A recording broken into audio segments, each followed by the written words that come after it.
Kembali lagi di Cahaya atau Hir. Kita lanjutkan pembahasan kita tentang penyakit hati. Tampaknya tadi sangat penting sekali untuk kita tahu tentang penyakit hati. Jadi penyakit hati itu mungkin sering kita dengar dengan kata-kata takabur atau sombong. Nah, boleh dijelaskan. Nah, kita ini awas ya, Bu, Pak, tidak boleh ingat orang lain. Kalau ingat orang lain maka ilmu ini nggak akan manfaat. Hanya boleh untuk menilai dirinya sendiri. Penyakit hati yang kita bahas secara ringkas disingkat namanya penyakit tengil. Apa? Tengil. T-nya takabur, ulangi. Takabur. E-nya egois, N-nya norak, G-nya galak, I-nya iri dengki, L-nya licik. Ulangi, takabur, Takabur. egois, norak, galak, iri dengki, Licik. licik. Pertama takabur, la yadkhulul jannah, tidak masuk sorga. Man kana fi qalbihi mithqalu dzarratin min kibr. Tidak masuk sorga orang yang di hatinya ada sombong takabur walau sebesar zarroh. Jadi bahaya sekali ini, penyakit bahaya. Nabi Adam membuat dosa, makan buah yang dilarang. Iblis bikin dosa juga, tapi hasilnya beda. Nabi Adam diampuni, iblis dilaknat sampai akhir. Kenapa? Jenis dosanya. Nabi Adam memang makan buah itu. Ketika ditanya oleh Allah mengapa, Allah Maha tahu ya, memakan buah. Karena Nabi Adam ditipu iblis dengan menyebut nama Allah. Kurang lebih kata Nabi Adam, saya tidak menyangka ada makhluk yang berdusta atas namamu. Makanya Nabi Adam diilhami oleh Allah untuk bisa tobat. Kalau iblis, nah sombong. Ciri sombong itu dua, batorul haq wa gomtun nas, menolak kebenaran dan menganggap remeh orang lain. Jadi orang yang sombong itu tidak suka kepada Allah, tidak suka kepada agama, tidak suka belajar agama, tidak suka kepada Nabi, tidak suka kepada Quran, tidak suka kepada siapapun yang ngajak benar. Karena hatinya sudah merasa dirinya lah yang benar. Susah dinasehatin, dikasih masukan nolak, dikritik marah, sombong. Dan ciri yang keduanya menganggap remeh orang lain. Bagaimana ngobatinnya supaya sembuh dari penyakit? Belajar seperti ini. Benar, duduk di majelis taklim, cari ilmu, jadi tahu kebenaran. Kesana sini minta pendapat, minta nasihat, minta saran, itu yang benar. Jadi cepat naiknya. Dan jangan melihat orang lain lebih rendah. Lihat yang masih muda, nih, aduh ada yang masih muda, berarti dosanya masih sedikit, hormat. Nah lihat yang sepuh-sepuh, oh amalnya lebih banyak, jadi hormat. Lihat ibu-ibu susah, siapa tahu jerih payah ngurus anaknya membuat derajatnya tinggi di sisi Allah. Lihat seperti ini, oh itu tukang dagang, siapa tahu mencari nafkah buat keluarganya membuat terangkat di sisi Allah. Ada, wah ini nih pejabat nih, siapa tahu bisa jadi pejabat yang adil, itu pun termasuk yang dimuliakan Allah. Pokoknya kita, kata Imam Hasan Al-Basri, tidaklah ketemu dengan seorang muslim kecuali kita berbaik sangka memuliakan mereka. Jangan petantang petenteng ya. Kita tuh dihormati orang tuh bukan karena hebat. Kita dihormati orang karena dua hal. Satu, Allah ngasih casing. Dan yang kedua, karena Allah menutupi aib, dosa, kejelekan, kekurangan dan kesalahan kita. Kenapa kita duduk di sini? Karena Allah ngasih casing.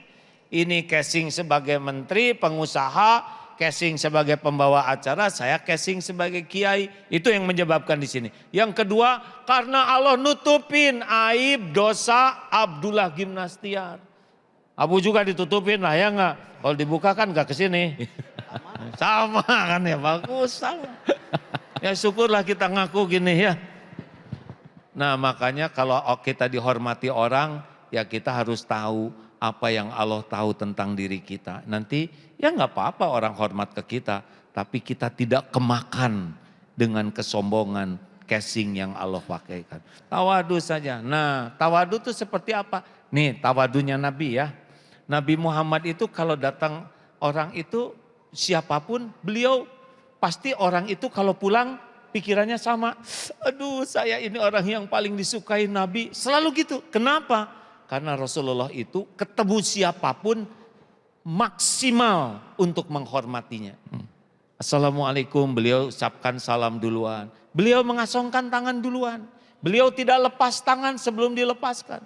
Perlu saja sorba jubahnya dipakai tempat duduk. Kalau yang bicara beliau menyimak. Kalau lucu beliau senyum.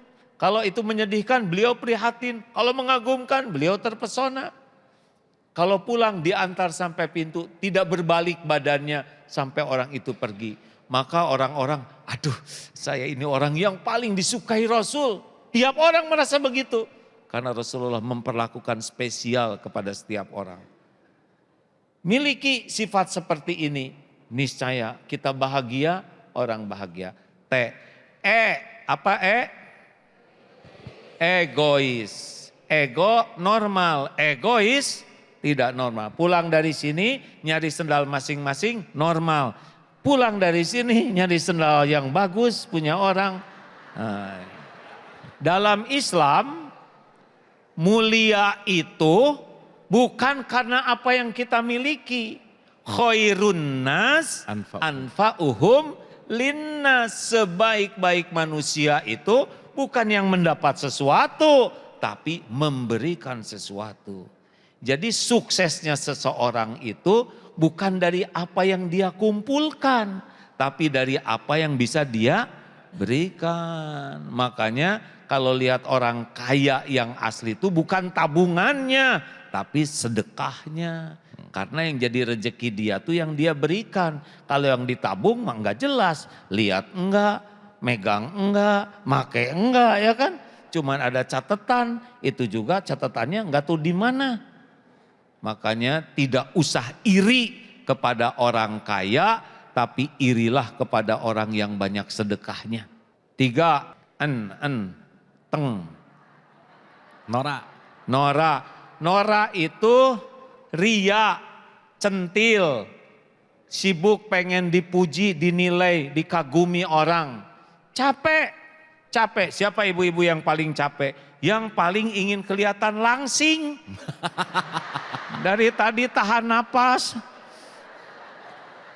Yang kalau udah langsing apa-apa. Yang ingin kelihatan putih direndam semalaman. Yang ingin kelihatan cakep, waduh pakai dempul segala macam. Yang enak dalam hidup ini just the way you are. Apa artinya? Apa artinya dilarang merokok? Artinya hidup ini tidak akan bahagia sibuk pengen dinilai orang. Enggak bisa. Karena kalau kita diperbudak ingin dinilai orang tidak ada ujungnya.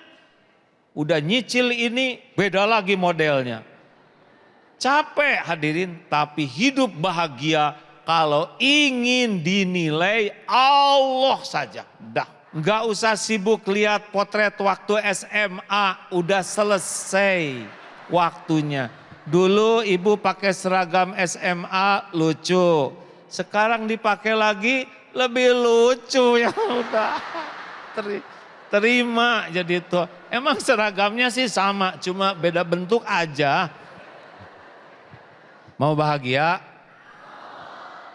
Jangan ingin dipuji, jangan takut dicaci.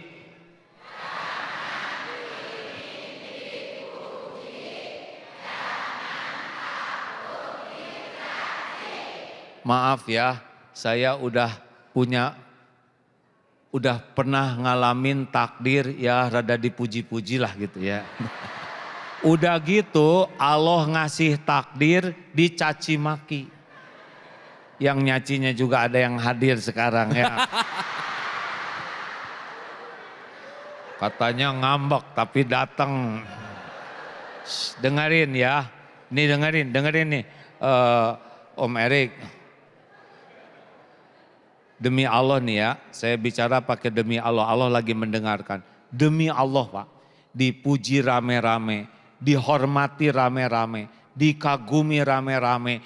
Jauh lebih bahaya dibanding dicaci maki. Kalau kita udah kebiasaan dihormat, dipuji, nagih pada diri kita.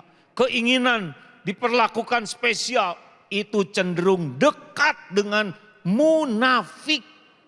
Orang yang sibuk dengan popularitas, dengan konten, kecenderungannya enggak normal hidupnya.